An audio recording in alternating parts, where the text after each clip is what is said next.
രാത്രി ഡോക്ടർ വരുമ്പോൾ ബില്ലിൻ്റെ കാര്യങ്ങളും മറ്റും സംസാരിക്കണം. നല്ലൊരു ബില്ലിന് പ്രതീക്ഷിക്കാം. പൈസ തിരഞ്ഞില്ലെങ്കിൽ പറയണം. ട്രാവൽസിൽ നിന്ന് അത്യാവശ്യമുള്ള കാശെടുക്കാം.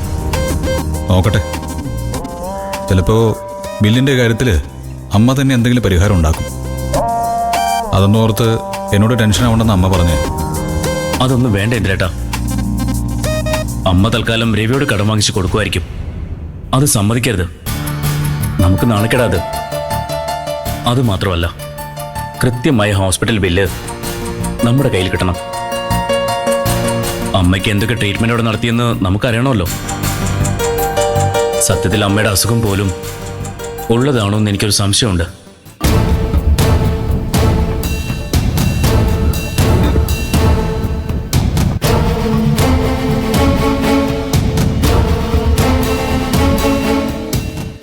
ആസിഫിന്റെ മൊഴി കള്ളമാണെന്ന് അമ്മ പറഞ്ഞത് ഏട്ടൻ വിശ്വസിക്കുന്നുണ്ടോ? നമുക്ക് നമ്മുടെ അമ്മ പറയുന്നില്ലേ സത്യം വിശ്വസിക്കാൻ പറ്റൂ. ഇനി സത്യം എന്താണെന്ന് പോലീസ് തെളിയിക്കട്ടെ. ആ CI ഇന്ന് സ്ഥലത്തില്ലാത്തതുകൊണ്ടാ. അല്ലെങ്കിൽ ഹോസ്പിറ്റലിലെത്തി രണ്ടുപേരുടെയും മൊഴിയെടുക്കുമായിരുന്നു. ഏതായാലും നാളെ അമ്മയെ ഡിസ്ചാർജ് ചെയ്യും മുമ്പ് CI എത്തും. ആ ആസിഫ് ഇപ്പോഴും ഹോസ്പിറ്റലിൽ തന്നെ ഇല്ലേ?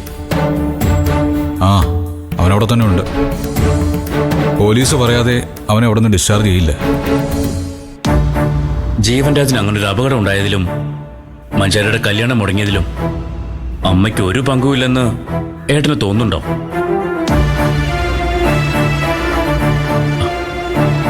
അവരൊക്കെ ശ്യാമമോളുടെ മുറിയില്ല. ഇങ്ങോട്ടൊന്നും ഇനി വരില്ല. നീ വാ. എടാ, അമ്മ തിരിച്ചു വരുമ്പോ അവരൊക്കെ ഇവിടെ ഉണ്ടാവാതിരിക്കുന്നതല്ലേ നല്ലത്. എടാ, ചിലപ്പോൾ ചില പ്രശ്നങ്ങളൊക്കെ ഉണ്ടായേക്കും. അതൊക്കെ അവരെ കൂടി എന്തിനാ അറിയിക്കുന്നേ? അപ്പോ ഏട്ടൻ അമ്മയുടെ കാര്യത്തിൽ ടെൻഷൻ ഉണ്ടല്ലേ? സത്യ, മഞ്ചാടിയുടെ കല്യാണം മുടക്കാൻ അവസാന നിമിഷം അമ്മയെ സ്വാധീനിക്കാൻ ആരൊക്കെയോ ശ്രമിച്ചിട്ടുണ്ട്. അതിനുവേണ്ടി അമ്മ ചില ഡിമാൻഡുകളും വെച്ചിട്ടുണ്ട്.